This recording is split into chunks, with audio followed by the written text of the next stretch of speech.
Hi there and welcome to chapter 29. In the last chapter, Simone and Stefan were talking about their experience in the cellar, and they were just about to leave because what they did wasn't completely legal.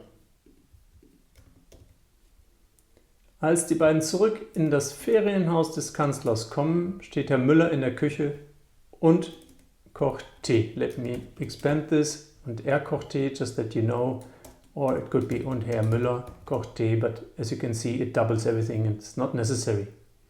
So, when the both two back into the Ferien, I didn't look that up, but it is actually related to celebration, feiern. I'm not sure actually, it should be, which is a kind of celebration. And it might be related to fire, which might be bonfire because you suddenly, you're free, you don't have to work anymore or go to school. So Ferien, I'm not sure whether there's even an English word ferries, so vacation house, so the weekend house, what they have. And des, you will see more and more often, but I will not really make you use it because that's the genitive, which is mainly focused on possessions. You don't have to use it. You can work around this with the dative, so that's why I skip it until B2, maybe end of B1, and you don't have to worry about this. Easy to recognize. It's an article, right? So the vacation house, the chancellor. One or two L's, God knows. And genitive always kind of adds an off because it expresses the relation. Ferienhaus des Kanzlers. Yeah, and you see here the S is another marker. Just notice it, that's all you need to do. So when they come back to the vacation home of the Chancellor, well, stehen is to stand, Mr. Miller in the, no umlaut, no cake, but this has an umlaut and therefore it, no umlaut, no cake. If it has an umlaut, it's not cake. Yeah, I hope I didn't say that wrong. This is actually the kitchen. Yeah, and maybe you can see some similarities here. So he's standing in the kitchen, and I'm getting short in space here, but it should be fine. And Mr. Miller cooks tea. No magic.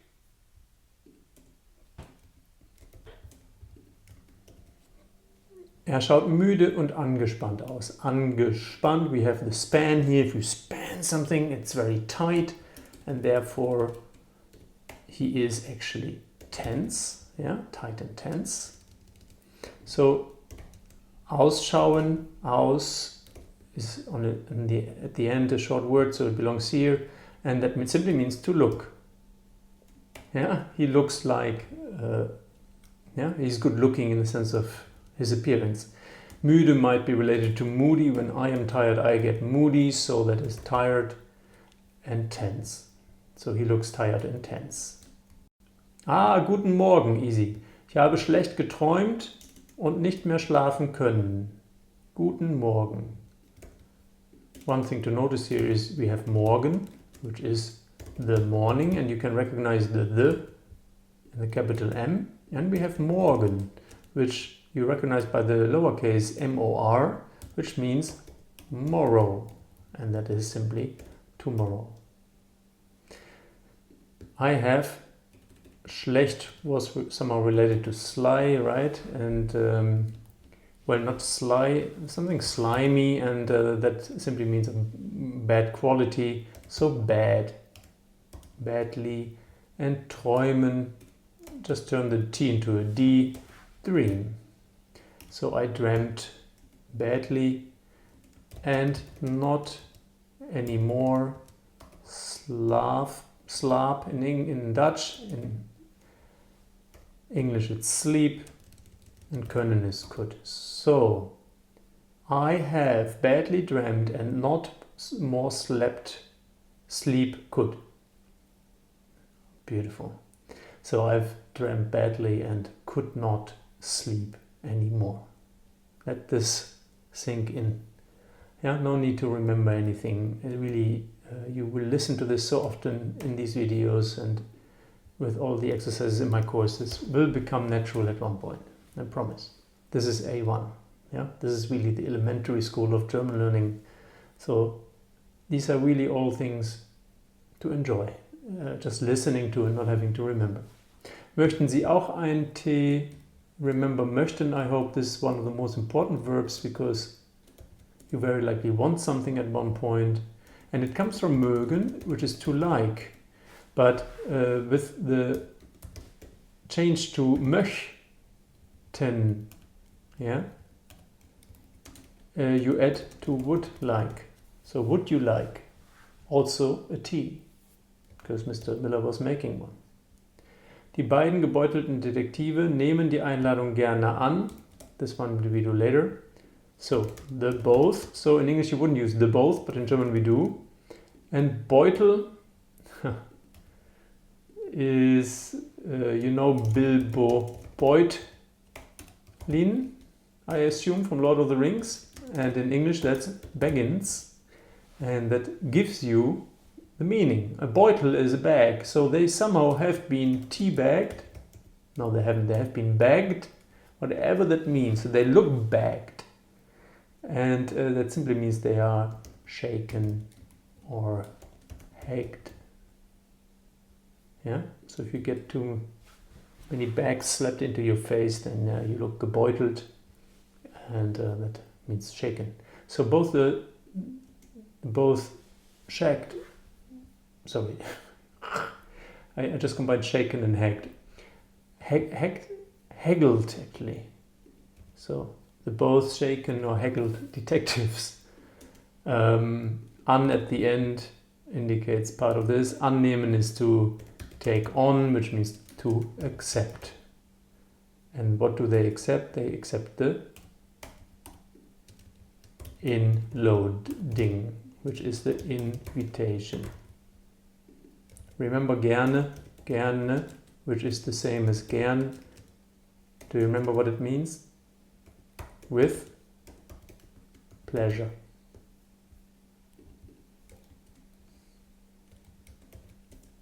And what do they do then? So they like a cup of tea, and so sie ziehen sich dann in das Gästezimmer zurück, sich etwas auszuruhen. These are two sentences. Here there needs to be a comma. And we have the ziehen, and at the end we have a bit longer word, but zurückziehen is the verb here.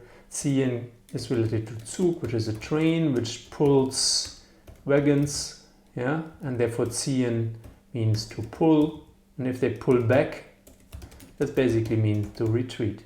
So they retreat themselves then into the guest Zimmer, Hans' Zimmer with a small room, the guest room. And zu is something you will come across again and again.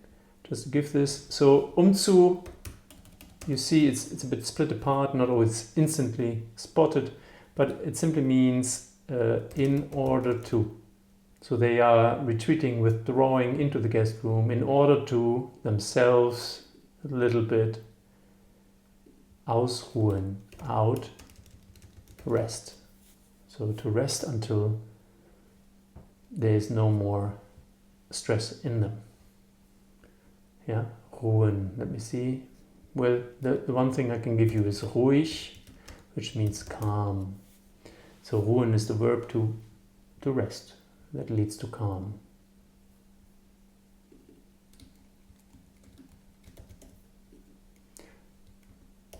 Stefan erzählt Simone, was gesehen hat. Hopefully you remember erzählen. Zählen means to count, and the guy or the woman in the bank that counts your money is the teller. So therefore erzählen is to tell what he's seen has. Not really difficult anymore, I hope. Again, this is about you understanding German, never about you being able to reproduce it. Yeah? For that we have other exercises in all courses.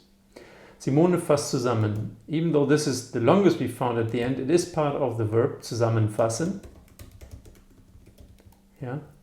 And, well, zusammen, well, together, and it's somehow related to same. Yeah, same you see here. So if you gather people, maybe we all look the same, who knows? It is, and fassen means to seize or to grasp. Yeah, if someone does unfasten you, that's usually not allowed without your consent. Yeah, so that's rather grabbing or grasping. So she grasps things together. That means she summarizes. And maybe I've heard as well that the word sum is actually related to the English sum. I like this as well.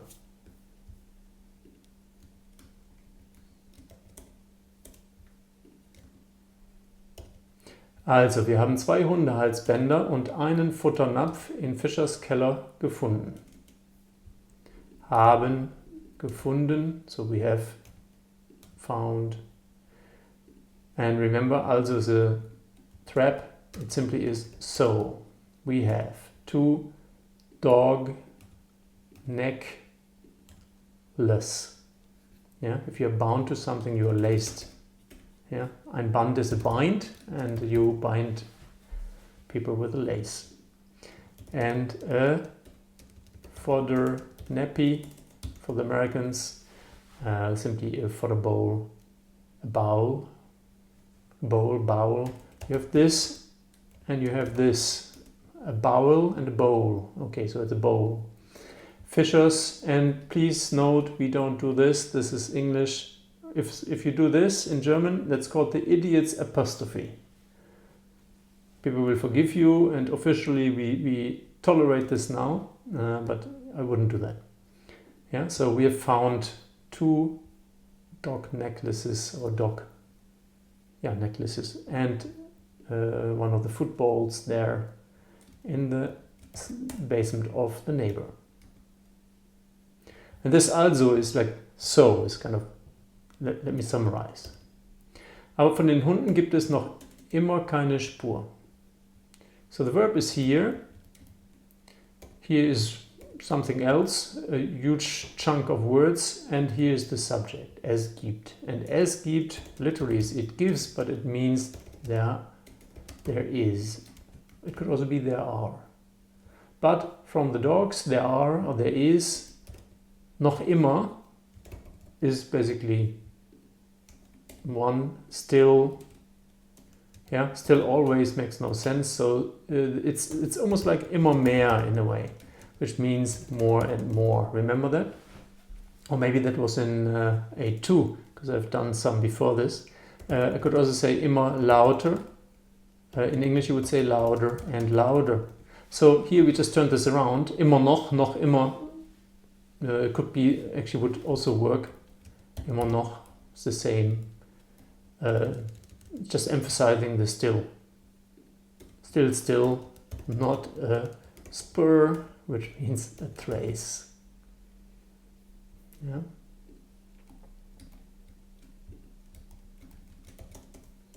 Last sentence. Außerdem sind wir von einem unbekannten Menschen im Keller angegriffen worden. Außerdem contains out of that. Yeah, so somehow out of that. So besides, sind wir, are we from a not, un means not or un, depends. Bekannt, you remember the Kant, he was forbidden, but everybody knows Ken and Kant, yeah, the philosopher. So know, unknown, or unbeknown. That word also exists, right? Unbeknownst to us.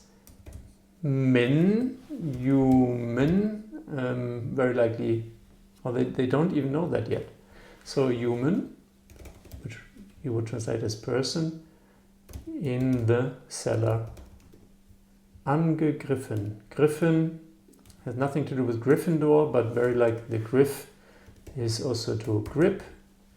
So someone gripped us, and un means he gripped us on our bodies or somewhere. Un means always coming close.